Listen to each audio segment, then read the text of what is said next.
Retrofuture. Greetings, everyone. Say, are you one of those people who really dislike political discourse? That public discussion been reduced to a team sport while society's foundations are cracking beneath your feet? But you know, those just aren't popular topics. It's simply more fun to slam the other. And there are just no quick fixes that can be applied in a single term, so just leave it to a future administration. It's just you and your pent-up rage while vermin is nipping at the foundations of our society. If there was just something you could do about all that vermin, any actions you could take without having to concern yourself about all the ideological bullshit and power-mongering, well, perhaps there is. And if someone can introduce you, the Association is the place for you. Greetings everyone, I'm Bunsert, creator of the Nightwatch universe, one of the biggest steampunk settings to date, which is based on the Association of Ishtar book series. Our last video was a primer on the world of Atlas and its precarious position within the multiverse. So what is the next course of action? Well, I asked you guys what you wanted to hear and you requested an overview of the factions. And we have so many of them. So I diligently started work on a brief overview. Instead, I went down a rabbit hole on the Association of Ishtar itself. Despite having written a whole bunch, I never really talked about them and their organization in depth. Not only are they an odd bunch, they also adhere to particular protocols. And assuming that people actually want to roleplay the Associates correctly, it makes even more sense to make an elaborate video on the Associates and their relationship with the world around them. So for those who are just joining us, welcome to an alternate 19th century in which anomalies called rifts are opening up across the world. These gateways are responsible for an influx of advanced technologies called rear tech, as well as alien threats. If you don't know what any of that meant, our previous video is a primer on the world of Atlas as a whole, and it performed far beyond my expectations. So thank you all for sharing, and welcome to all those who've just joined us. We even gained a new channel member. Thank you so much for allowing me to commission more art for this series. Those who don't want to commit, please consider buying our books. Today we'll start exploring the most apparent features of the Association. But it will definitely not be the last word I have to say on them. But that was enough of a preamble, so let's get straight into it. The Association is a clandestine organization, funded by questionable shell companies, non-profits and research institutions. Their adversaries once controlled some of these entities, only to lose them through hostile takeovers. You could be working in one of their offices without even knowing it. The Association of Ishtar is probably one of the first organizations to research the rifts and explore the worlds beyond.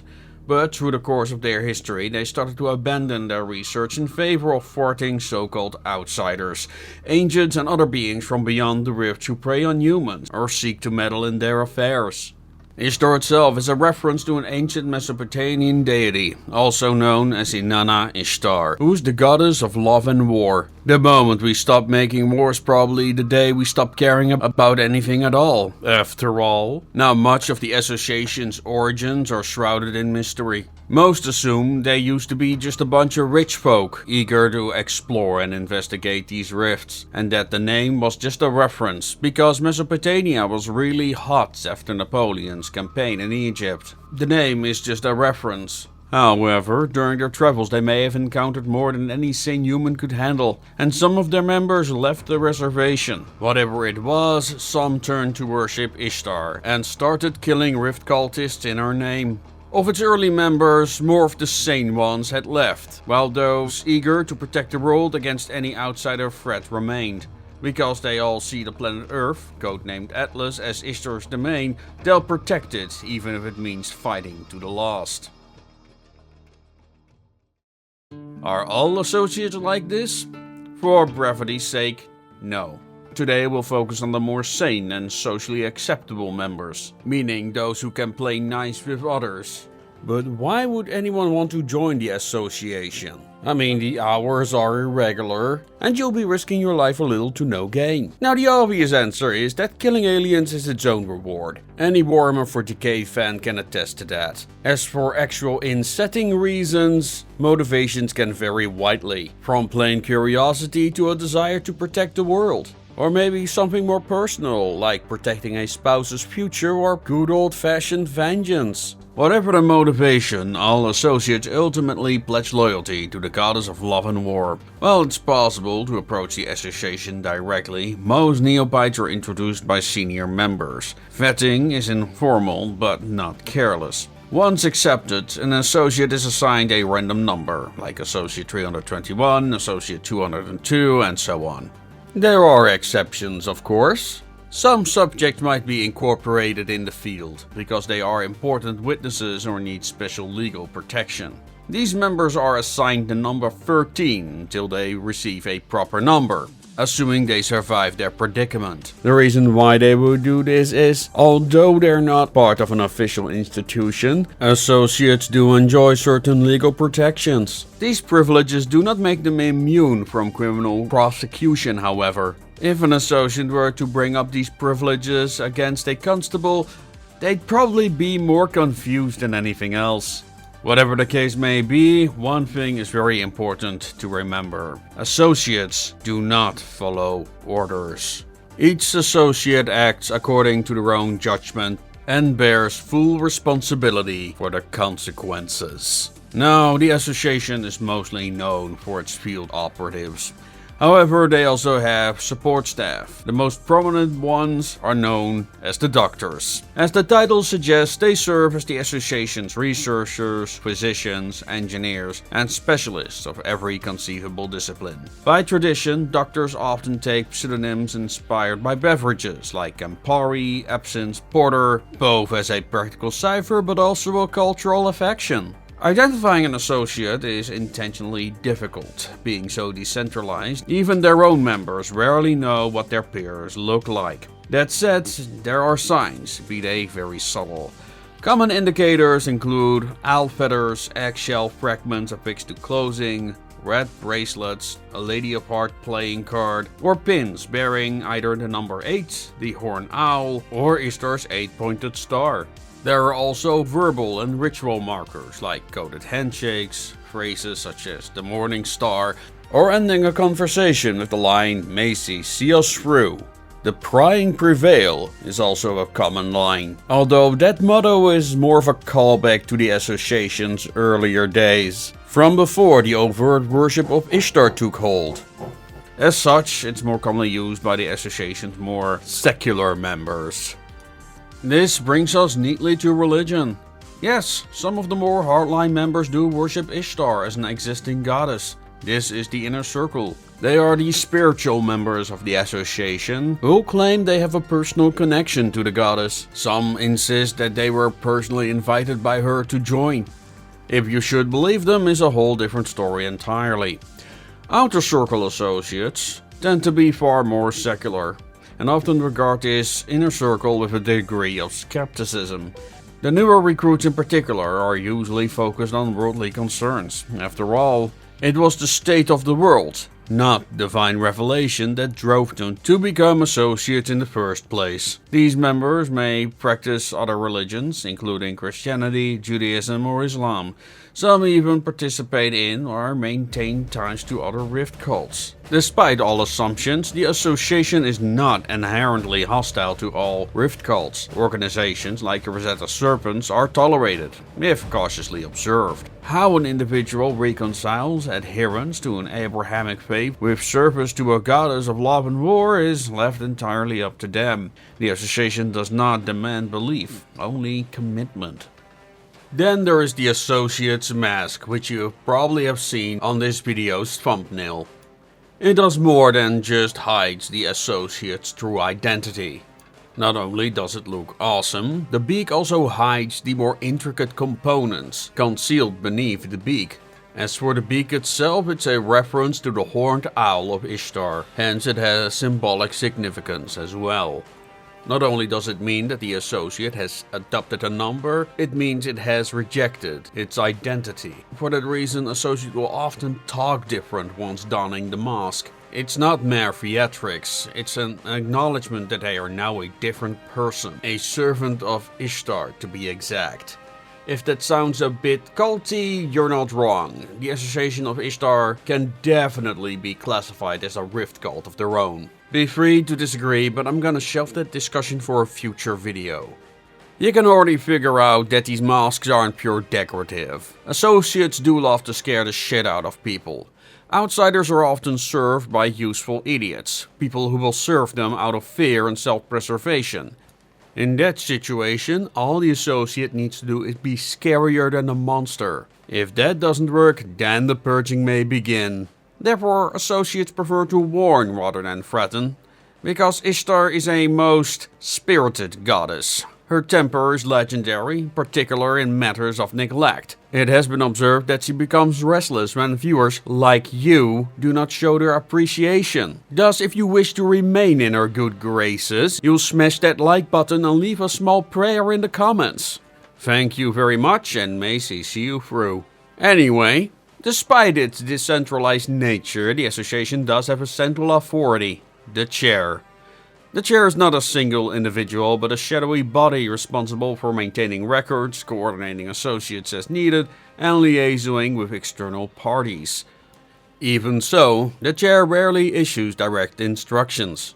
Associates conduct their own investigations and collaborate only when circumstances require it, forming temporary alliances simply known as associations. The permanent ones are called special committees. Originally, the committees were ad hoc groups of people with similar interests. But as the association grew and the threats lurking in the multiverse became more apparent, these groups were formalized as administrative units. However, like individual associates, these operate independently, and rivalry between the various committees is common. While we're on the topic, let's introduce a couple of them. First off, the Antiquarians. They serve as the association's reverse engineers. Beyond studying, they curate the myriad constructs accumulated over the years. Leveraging their expertise, they develop new tools and weapons to field operatives. In addition to technological endeavors, the Antiquarians oversee a significant archaeological collection. Speaking of which, Special Committee Sleeman consists of associates and doctors specialized in archaeology, related to suspected rift-related activity. This committee is of the firm belief that now forgotten civilizations had contact with visitors from other worlds, and built temples in rift locations. Next up, Special Committee Gutenberg. These are the eyes and ears of the association. As the most loosely organized committee, they have a wide network of informants, investigators, journalists, and even publicists. They also assess and manipulate information from within the organization they have infiltrated. And then the Resurrection Men. These specialists are dedicated to hunting down body snatchers and similar infiltrators. The committee owes its name to stealing corpses from morgues and cemeteries to ascertain whether these people may have been victims of alien influences. Paranoia is a prerequisite for participating in this committee's questionable activities, which include monitoring your fellow associates for suspect changes in behavior, for which they are reviled. However, few dare to deny they provide an essential service. Of course, not doing so would make them very suspect. So what does it mean to play the Association of Ishtar? Well, the association is defined by a diversity of skills, backgrounds and motivations. Every associate is their own agent, pursuing their own investigations, following their own instincts and collaborating with others when it suits them. Unlike typical investigators, associates are not ordered into action. Their presence is requested. If they accept, they gather at a nearby lodge, secret meeting places that serve as temporary hubs where they can rest, store their trunks and exchange information. Most lodges have a coordinator. This is not an officer, but a peer, someone who happens to be responsible for tracking local activity. Coordinators wield no formal authority, but they are respected for their experience, knowledge and reputation. When a coordinator speaks, people usually listen. As mentioned before, associates absolutely do work with other organizations. Most notably, they have established if-tense relationship with RA, which is short for the International Committee of Rift-Related Activity. I already covered RA in detail in earlier lore essays, so I won't repeat its history here. However, I will emphasize that because the association and RA collaborate frequently, many assume they are effectively the same organization. They are not. In fact, the association has threatened to destroy RA on more than one occasion. They cooperate with RA because it's useful. They provide access, legitimacy, and resources. But if RA stops listening, or becomes an obstacle, they won't hesitate to destroy their former partner. RA, after all, is an international committee, and like all such bodies, it ultimately represents the interest of its patrons, that being various governments. Those governments may mean well, but they exist to preserve the status quo. It just so happens that today they reject weird tech and outsider influence. But as they say, past performance isn't a guarantee of future results. Once upon a time, Europe rejected gunpowder, liberalism, and steam power. And yet, once each of those served the interest of those in power, they were embraced with remarkable enthusiasm. And the association has not forgotten that lesson. But for now, the association collaborates with various organizations. You see, Ishtar is also a patron of stagecraft and understands that certain levels of pragmatism are required to survive. In the last video we discussed in more depth that the rifts are causing havoc for local ecosystems. With hundreds in existence, this will have a profound effect on the world's future. Hence, the association's goal is not to purge the world of any alien infection, nor are they preparing for full exterminatus. Allegedly. At this moment, their mission is to buy humanity as much time as possible so it can prepare for the eventual breaking point. And what to do after this point of no return? Well, it depends on who you ask. Remember, these guys do not follow orders. Don't think they have any centralized ideology beyond serving their goddess. In a world like this, a person's priority would be to preserve what they have. After the transmutation, the progenitors want the old world to arise from the ruins like a phoenix. During their otherworldly explorations and analyzing Atlas' own archaeological record, associates have discovered that otherworldly tyrants and outsiders alike attempted to bury the past to deny their subjects a future. The progenitors foresee that this cycle will repeat itself unless measures are put in place.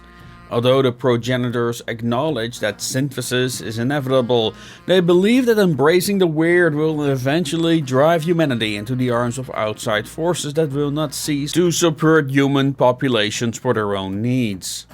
Therefore, these alien rulers would obfuscate what humanity was capable of to convince their thralls that without them they'd be nothing.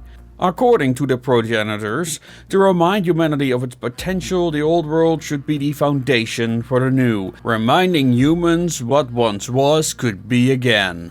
The Chimerans, on the other hand, are very alarmed by the rate at which the world evolves in the wake of the emerging rifts.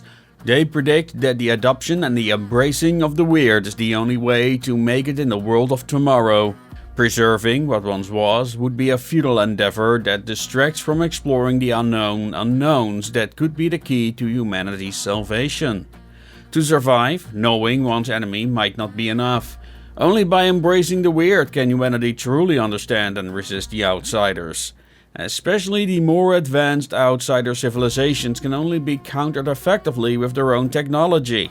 In some cases, using these assets requires fundamental changes in human mind and body.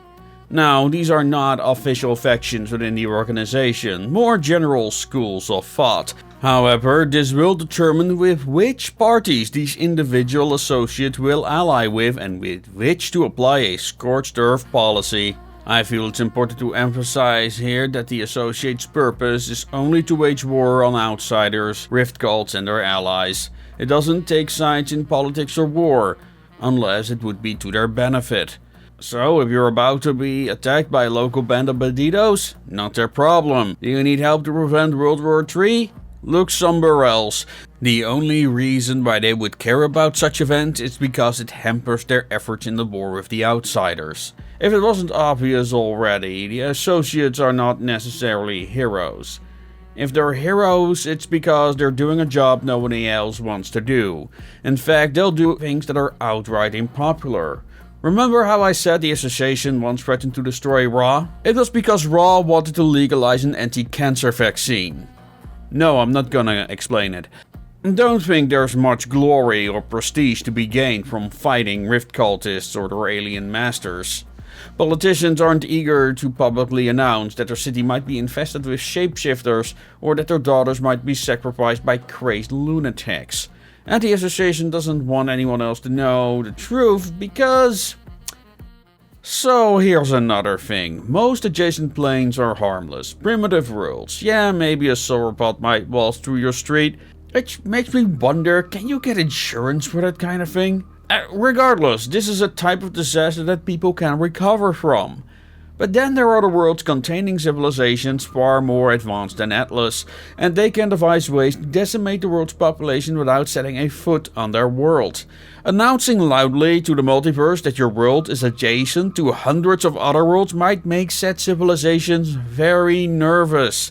It's like discovering your doors don't lock and then a town crier decides to announce it to everyone in earshot. In case of primitive worlds, it could be a matter of building a bunker around a rift location and that would be the end of it. Worlds that are more alien or advanced? Yeah, a brick wall is not gonna stop whatever comes through. Now imagine sitting next to a world that could be connected to dozens of such planes.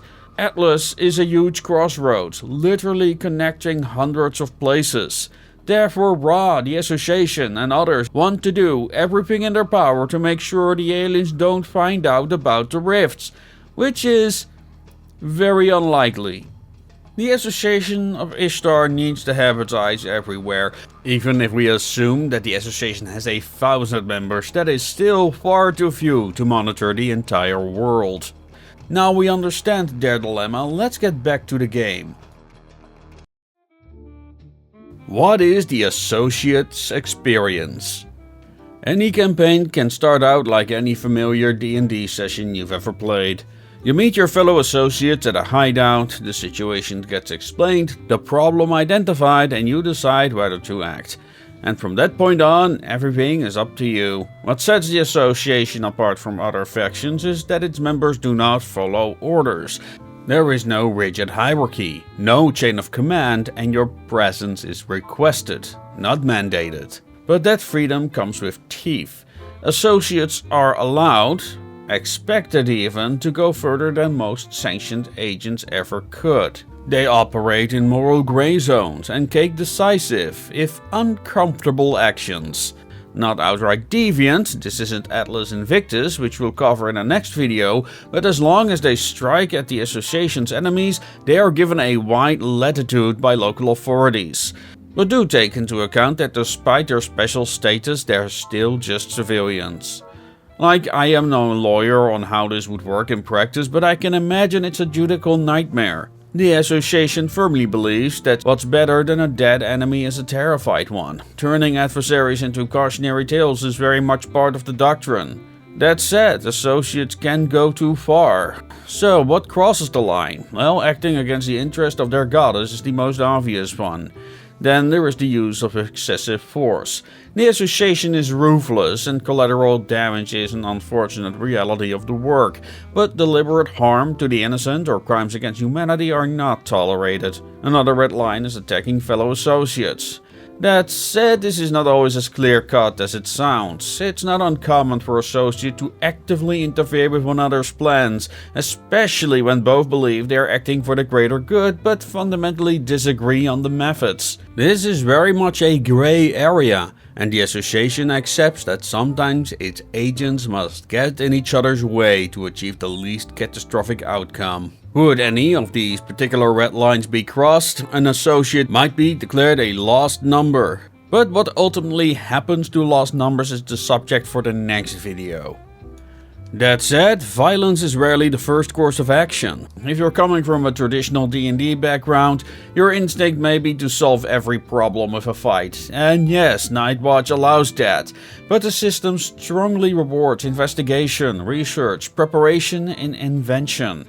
Nightwatch is a role-playing forward game. It's about uncovering truths, building the tools needed to survive anomalous environments, and choosing how far you're willing to go, long before a weapon is ever drawn. The association is also defined by diversity of skills, backgrounds, and motivations. Every associate is their own person. They pursue their own investigations, follow their own instructions, and collaborate with one another only when it suits them.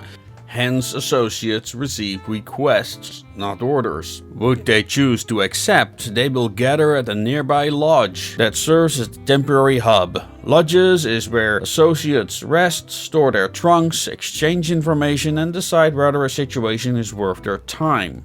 Or lives for that matter.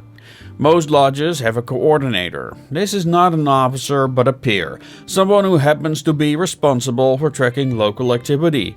Coordinators wield no formal authority, but they are respected for their experience and reputation. When a coordinator speaks, people usually listen. If you guys like, in the future we can talk about what the ideal Nightwatch mission would look like. But to close out this lecture, I want to talk about what it means to be an associate. Being an associate means standing against the tide. It means fighting despite the complacency and cowardice. That is the space that the association inhabits, between the old world and the coming paradigm, between what humanity knows and what it must never learn. It means to act without orders. To choose which truths are preserved, not because it's right, but because someone has to decide. It's to realize that the rifts are opening. The old world is drowning. The new is struggling to emerge. That now is the time of monsters. May she see us through, and may the prying prevail. Hello everyone, thank you so much for listening this to the end. If you enjoyed, don't forget to like, comment and subscribe. And if you really want to help out the channel, don't forget to follow our next Kickstarter, Casket Girls 2 Engines of the Damned. It won't just be 2 novels, it will also have new audiobooks as well. It's going to be a full-blown professional production. So please help us out and give that page a follow. We'll launch only if we reach 100 followers at least. And with that, ladies and gentlemen, as always, I'm gonna bid you adieu and may she see you through.